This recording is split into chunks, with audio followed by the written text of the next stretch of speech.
നമസ്കാരം സുഹൃത്തുക്കളെ. ഏവരും ആകാംക്ഷാപൂർവമായി നോക്കിയിരുന്ന പോലീസ് തലപ്പത്തെ അഴിച്ചുപണിയാണ് ഇന്ന് നമ്മൾ ചർച്ച ചെയ്യുന്നത്. VDS ഗവൺമെൻറ് ഇത്രയൊക്കെ ദിവസങ്ങൾ കഴിഞ്ഞിട്ടും എന്താണ് പോലീസ് തലപ്പത്ത് അഴിച്ചുപണി നടത്താത്തത് എന്ന് കരുതി ജനങ്ങൾ ആകാംക്ഷാഭരിതരായിരുന്നു. അങ്ങനെ ആ പോലീസ് തലപ്പത്തുള്ള അഴിച്ചുപണികളിലേക്ക് ഗവൺമെൻറ് നീങ്ങുകയാണ് എന്നാണ് ഇപ്പോൾ വാർത്താമാധ്യമങ്ങൾ റിപ്പോർട്ട് ചെയ്യുന്നത്. എന്താണെങ്കിലും പോലീസ് തലപ്പത്ത് സത്യസന്ധരായ ഉദ്യോഗസ്ഥർ ഭരിച്ചാൽ മാത്രമേ ഈ സംസ്ഥാനത്ത് ക്രമസമാധാനവും ഈ നാർക്കോട്ടിക്സ് വിപത്തും അതേപോലെയുള്ള സ്ത്രീ ജനങ്ങൾക്ക് സുരക്ഷയും ഒക്കെ ഉണ്ടാവുകയുള്ളൂ. അല്ലെങ്കിൽ എല്ലാം അഴിമതിയും കള്ളപ്പണവും തട്ടിപ്പും മൂലം ജനങ്ങൾക്കൊരു ക്രമസമാധാനത്തിൽ എന്തെങ്കിലും വീഴ്ച ഉണ്ടായിക്കഴിഞ്ഞു കഴിഞ്ഞാൽ ജനങ്ങൾക്ക് സ്വതന്ത്രവുമായി സഞ്ചരിക്കാനും സ്വതന്ത്രമായി ജീവിക്കാനും സാധിക്കുകയില്ല. സ്വതന്ത്ര ജീവിതം ഉറപ്പുവരുത്തുമെന്ന് സത്യപ്രതിജ്ഞ ചെയ്ത ഉടനെ തന്നെ ബഹുമാനപ്പെട്ട നമ്മുടെ ആഭ്യന്തരമന്ത്രി രമേശ് ചെന്നിത്തല പറഞ്ഞിട്ടുണ്ട്. അതോടൊപ്പം തന്നെ പോലീസ് മുൻ ഗവൺമെൻറ്റിനോട് വളരെയധികം കൂറും മുൻ ഗവൺമെൻറ്റിൻ്റെ ചൊപ്പടിക്ക് നിന്നിരുന്ന പോലീസ് ഉദ്യോഗസ്ഥരെ അഴിച്ചു പണിതെങ്കിൽ മാത്രമേ തലപ്പത്തുനിന്ന് മാറ്റിയെങ്കിൽ മാത്രമേ യഥാർത്ഥത്തിൽ ഈ ഗവൺമെൻറ്റിന് ശരിക്ക് ഫങ്ഷൻ ചെയ്യാനും ശരിക്ക് പ്രവർത്തിക്കുവാനും സാധിക്കുകയുള്ളൂ. അതിനാൽ ഉന്നതരായ സത്യസന്ധരായ പോലീസ് ഉദ്യോഗസ്ഥന്മാർ ക്രമസമാധാന ചുമതലയിലേക്കും വിജിലൻസിലേക്കും ക്രൈംബ്രാഞ്ചിലേക്കും CIDയിലേക്കുമൊക്കെ വരുമെന്ന് നമുക്ക് കരുതാം. അതിനു വേണ്ടിയിട്ടുള്ള പ്രവർത്തനങ്ങൾ തുടങ്ങിയതായിട്ടാണ് റിപ്പോർട്ട് ചെയ്യപ്പെടുന്നത്. ഇന്ന് തൊട്ടയൽപക്ക സംസ്ഥാനമായ കർണാടകയിൽ ഭരണമാറ്റമുണ്ടാകുകയാണ്. അതിൽ ഭരണമാറ്റത്തിൽ ആ ഫംഗ്ഷനിൽ പങ്കെടുത്തിട്ട് തിരിച്ചു വന്നു കഴിയുമ്പോൾ ചർച്ച ചെയ്ത് പോലീസ് ആസ്ഥാനത്ത് മാറ്റങ്ങൾ വരുമെന്നാണ് ഇപ്പോൾ മീഡിയകളൊക്കെ റിപ്പോർട്ട് ചെയ്തുകൊണ്ടിരിക്കുന്നത്. അങ്ങനെ പോലീസ് ആസ്ഥാനത്ത് വളരെ സത്യസന്ധമായ ഒരു അഴിച്ചുപണി നടത്തി ഗവൺമെൻറ്റിനോട് കൂറുള്ള ഉദ്യോഗസ്ഥന്മാരെ നിയമിച്ച് കേരള ജനതയ്ക്ക് ഈ കഴിഞ്ഞ 10 കൊല്ലമുണ്ടായ ദുരിതങ്ങളിൽ നിന്ന് മാറ്റം ലഭിക്കുമെന്ന് നമ്മൾക്ക് കരുതാം. അതോടൊപ്പം തന്നെ സുഹൃത്തുക്കളെ, ബ്യൂറോക്രാറ്റ് ലെവലിലും ഉന്നത ഉദ്യോഗസ്ഥന്മാരുടെ ലെവലിലും മാറ്റങ്ങൾ ഉണ്ടാകുമെന്ന് നമുക്ക് കരുതാം.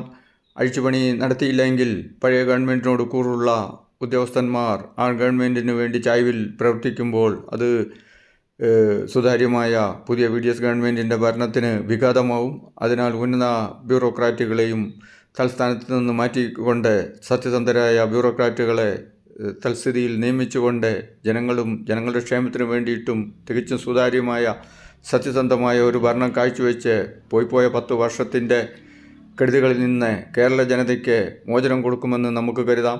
അതിനുവേണ്ടിയുള്ള ഗവൺമെൻറ്റിൻ്റെ ശ്ലാഘനീയമായ പ്രവർത്തനങ്ങൾ ഇപ്പോൾ കാണുന്നുണ്ട്.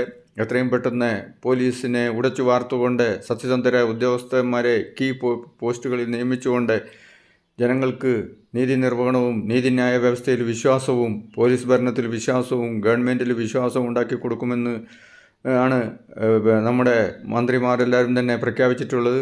അതോടൊപ്പം തന്നെ കേരളത്തിലെ ജനങ്ങൾക്ക് വളരെയധികം ദുരിതമായിക്കൊണ്ടിരിക്കുന്ന വന്യജീവി സംഘർഷം, എത്രയധികം ജീവനുകളാണ് നഷ്ടപ്പെടുന്നത്.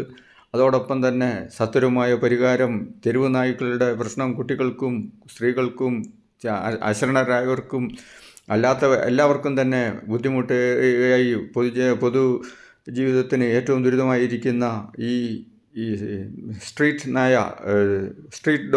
നായകളുടെ ശല്യം ഗവൺമെൻറ് സത്വരമായി അതിനുവേണ്ടി നടപടിയൊക്കെ എത്രയും പെട്ടെന്ന് എടുക്കുമെന്ന് നമുക്ക് കരുതാം. ഒപ്പം തന്നെ ഗവൺമെൻറ്റിൻ്റെ തികച്ചും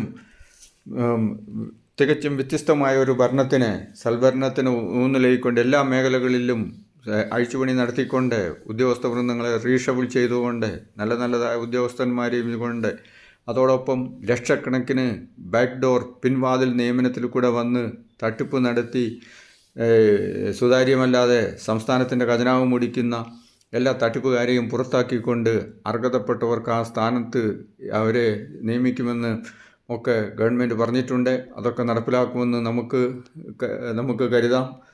ഒപ്പം തന്നെ ജനങ്ങൾക്ക് വേണ്ടിയിട്ടുള്ളതായ സേവന പ്രവർത്തനങ്ങൾ പ്രോമിസ് ചെയ്തിരിക്കുന്നതായ പദ്ധതികൾ ഓൾറെഡി നടപ്പിൽ വരുത്തുമെന്നും നമ്മൾക്ക് കരുതാം. എങ്ങനെയാണെങ്കിലും ഗവൺമെൻറ് അതിവേഗം ബഹുദൂരമെന്നുള്ള പദ്ധതി അനുസരിച്ച് ഉമ്മൻചാണ്ടി സാറിൻ്റെ ഓർമ്മകളെ ഉണർത്തിക്കൊണ്ട് എത്രയും പെട്ടെന്ന് ഒരു അതിവേഗ റെയിൽ കേരള ജനതയ്ക്ക് വേണ്ടിയിട്ട് ഗവൺമെൻറ് ഉണ്ടാക്കുമെന്ന് പ്രഖ്യാപിച്ചിട്ടുണ്ട്. അത് എത്രയും പെട്ടെന്ന് നടപ്പിൽ വരുമെന്നും നമുക്ക് ചിന്തിക്കാം. അഴിമതി നടത്തി കൊള്ളയടിച്ച് ജനങ്ങളുടെ ഖജനാവിലെ പണം ദൂർത്തടിച്ച് വിദേശ രാജ്യങ്ങളിലും മറ്റുള്ള രാജ്യങ്ങളിലും കൊണ്ടുപോയിട്ട് സസുഖം വാണ എല്ലാ കപട ഉദ്യോഗസ്ഥ മേധാവികളെയും അതേപോലെയുള്ള പോലീസുകളെയും അതേപോലെയുള്ള ബാക്ക്ഡോർ നിയമനക്കാരെയുമൊക്കെ ഗവൺമെൻറ് പടിപടിയായി അന്വേഷിച്ച് അവരെ നീതിന്യായത്തിൻ്റെ മുന്നിൽ കൊണ്ടുവരും. നീതി നിർവഹണം നടത്തപ്പെടുമെന്ന് നമുക്ക് കരുതാം. നന്ദി, നമസ്കാരം സുഹൃത്തുക്കളെ. Thank you. ലൈക്ക് ചെയ്യുക, ഷെയർ ചെയ്യുക, കമൻ്റ് ഇടുക. താങ്ക്